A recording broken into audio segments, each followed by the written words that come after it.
Bonjour à toutes et tous, chères carrossoises et chers carrossois. Pour accompagner Yannick sur son mandat, j'ai assumé la lourde responsabilité d'accepter la délégation de la gestion des ressources humaines. Lourde parce qu'elle touche à ce qu'il y a de plus précieux et de plus complexe, vous le devinez, ce sont les femmes et les hommes qui composent l'ensemble des agents de la commune, soit plus de 400 personnes. Oui, 400 agents qui tous les jours sont à votre service, pour vos enfants et pour que votre quotidien soit meilleur. Carros n'est plus un petit village. Alors ce serait ne pas être juste que de vous dire aujourd'hui que j'ai pu prendre, lors de notre prise de poste, la complète mesure des faiblesses et des écarts que j'allais malheureusement constater.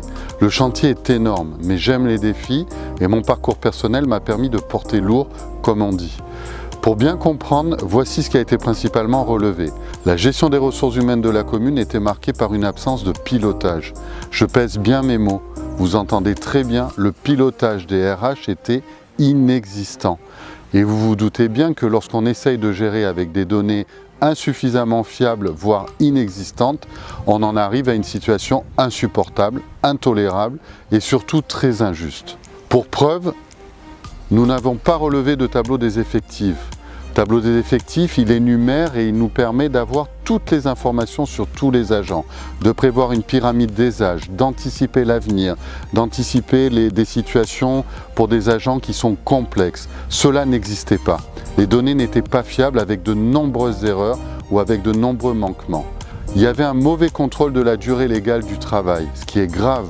La gestion des heures supplémentaires était non conforme à la réglementation et non contrôlée. Comment voulez-vous entendre qu'on vous présente une feuille avec des forfaits de 20-30 heures supplémentaires? Ce n'était plus possible.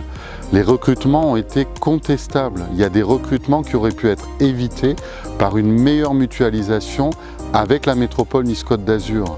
Nous avons relevé aussi que la rémunération des agents comportait une part indemnitaire trop importante. Aussi des attributions de bonus qu'on appelle les NBI qui étaient illégales, surtout sur des postes de responsables qui sont censés donner l'exemple. Il est évident que l'absence de données suffisamment fiables compromet une gestion juste, rigoureuse de la commune et aussi elle empêche les possibilités d'identification des pistes d'amélioration et d'économie qui vont être nécessaires et vitales pour l'avenir. Ce constat sur les RH est vraiment affligeant. Il a mis à mal l'avenir de la commune, il engendre un équilibre instable au niveau financier et surtout, il touche au bien-être des agents.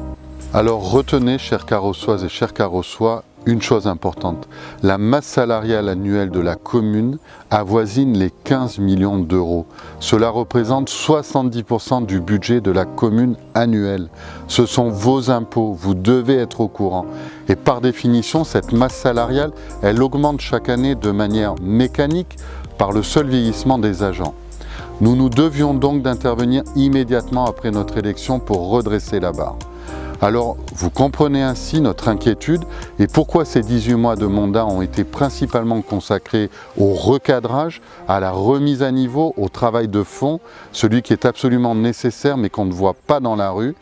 Il aurait été tellement plus facile, mais si irresponsable d'aller tous les jours passer des heures à serrer la main des carrossoises et faire des sourires au lieu de travailler sur les dossiers. Il a fallu faire un choix que j'assume pleinement.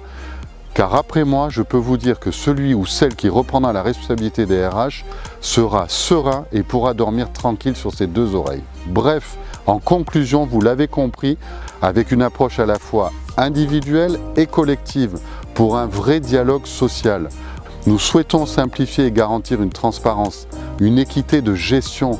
Nos agents le savent, nous avons déjà fortement favorisé la mobilité interne, comme jamais cela n'avait été fait à Carros, mais aussi développer la compétence et renforcer l'égalité professionnelle.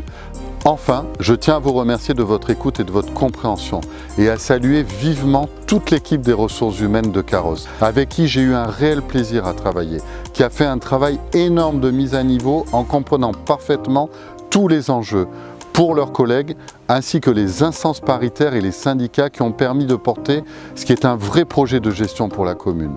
En conclusion, il fallait que les choses soient bien plus claires et vous pouvez continuer à compter sur moi. Merci et à très bientôt.